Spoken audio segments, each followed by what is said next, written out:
Em um mundo tão conturbado quanto o que vivemos, onde não existem mais verdades absolutas, onde não existe mais o parâmetro do que é certo ou errado, torna-se urgente o estudo da ética e da moral cristã.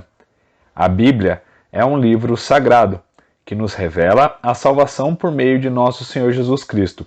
Mas, uma vez salvos, como devemos agir nesse mundo? Como devemos agir em nossas questões de ética individual, social e teísta? Para que possamos ter um alicerce cada vez mais firmado na palavra de Deus, para andarmos nesse mundo de dias tenebrosos e com valores invertidos. Mas, para vivermos uma vida íntegra de busca pela santidade, devemos nos afastar do mundo e vivermos isolados? De maneira alguma. Nosso Senhor ordenou que fôssemos sal da terra e luz do mundo. Vejamos o que está escrito em Mateus capítulo 5, versículos 13 e 16. Vós sois o sal da terra. Ora, se o sal vier a ser insípido, como lhe restaurar o sabor? Para nada mais presta senão para, lançado fora, ser pisado pelos homens. Vós sois a luz do mundo. Não se pode esconder a cidade edificada sobre um monte, nem se acende uma candeia para colocá-la debaixo do alqueire, mas no velador, e alumia a todos os que se encontram na casa. Assim, brilhe também a vossa luz diante dos homens, para que vejam as vossas boas obras e glorifiquem a vosso Pai que está nos céus. Em João, capítulo 17, do versículos 15 a 21, o nosso Senhor diz: Não peço que os tires do mundo, e sim que os guardes do mal. Eles não são do mundo, como também eu não sou. Santifica-os na verdade. A tua palavra é a verdade. Assim como tu me enviaste ao mundo, também eu os enviei ao mundo. E a favor deles eu me santifico a mim mesmo, para que eles também sejam santificados na verdade. Não rogo somente por estes, mas também por aqueles que vierem a crer em mim por intermédio da sua palavra, a fim de que todos sejam um, e como és tu, o Pai, em mim e eu em ti, também sejam eles em nós, para que o mundo creia que tu me enviaste. E por último, Romanos, capítulo 12, versículos 1 e 2, em que o apóstolo Paulo diz: Rogo-vos, pois, irmãos, pelas misericórdias de Deus, que apresenteis o vosso corpo por sacrifício vivo, santo e agradável a Deus, que é o vosso culto racional. E não vos conformeis com este século, mas transformai-vos pela renovação da vossa mente, para que experimenteis qual seja a boa, agradável e perfeita vontade de Deus.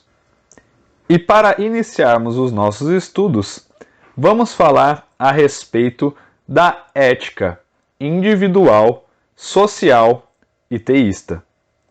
De fato, estudar a ética e a moral cristã é algo extremamente necessário nos dias atuais, principalmente no meio cristão.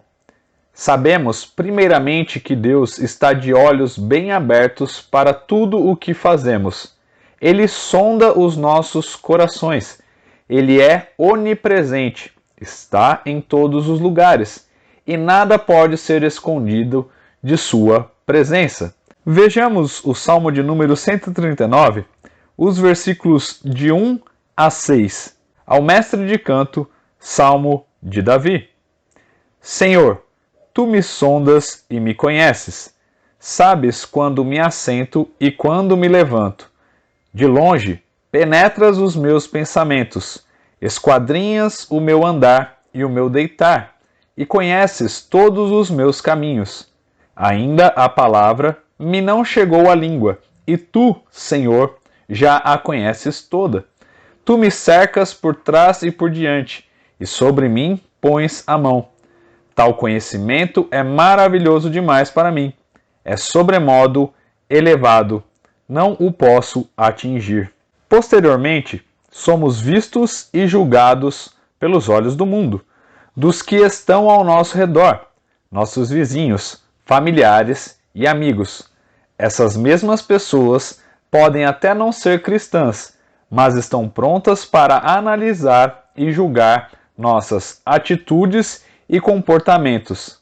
Vejamos também o que está escrito em Efésios capítulo 4, versículo 1. O apóstolo Paulo diz à igreja de Éfeso: Rogo-vos, pois, eu, o prisioneiro no Senhor, que andeis de modo digno da vocação a que fostes chamados. Ou seja, somos embaixadores de Cristo nesse mundo, e em tal cargo não podemos agir de um modo que escandalizemos as pessoas a respeito do Evangelho. Não podemos ser pedra de tropeço em suas vidas. Entretanto, pela falta de atenção à glória de Cristo, a falta de busca pela santidade e a falta do estudo da ética e da moralidade em nossas comunidades, e em contrapartida, o aumento do antropocentrismo nas igrejas, temos visto cada vez mais maus exemplos de cristãos dentro e fora delas. Infelizmente, sabemos de muitos que se negam a seguir o Evangelho devido a esse tipo de comportamento. Por isso, neste capítulo, vamos abordar as 3 esferas de ética em que todo cristão deve aprender como agir. O pastor João Arantes Costa faz o seguinte comentário: o que fazemos não pode estar desvinculado do que cremos. A doutrina bíblica mostra nossa posição em Cristo e a ética determina nosso comportamento em Cristo. Com base em nossa doutrina bíblica, é que formulamos os deveres que temos em nosso contexto cultural. Conforme dissemos anteriormente, este capítulo está dividido em ética individual, ética social e ética teísta. Vamos falar neste momento a respeito da ética individual. Ela é a esfera que trata da ética do ser humano e de seus deveres para consigo mesmo, ou seja, é a esfera da ética em que devemos manter nossa integridade onde ninguém vê. A ética individual começa com o autocontrole, de dentro para fora.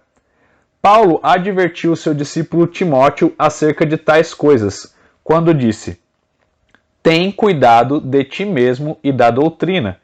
Continua nestes deveres, porque fazendo assim, salvarás tanto a ti mesmo como aos teus ouvintes.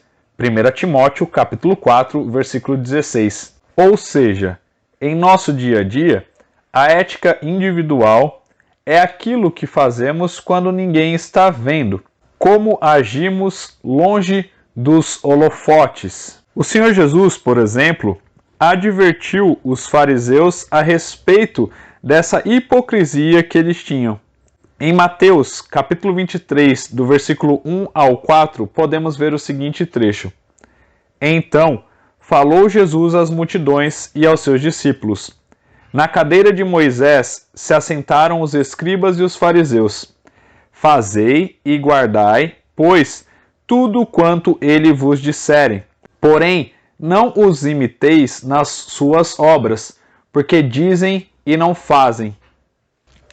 Portanto, em nossa ética individual cristã, devemos estar sempre atentos àquilo que pregamos, mas não somente a isso, também em nossa vida, o que praticamos no escondido, onde ninguém vê, mas Deus está vendo. A ética social. Aqui se encontram os deveres do homem para com o seu próximo. Vivemos em um mundo muito egoísta, onde atualmente as pessoas se preocupam primeiramente com o seu bem-estar, para então se preocuparem com o bem-estar do próximo.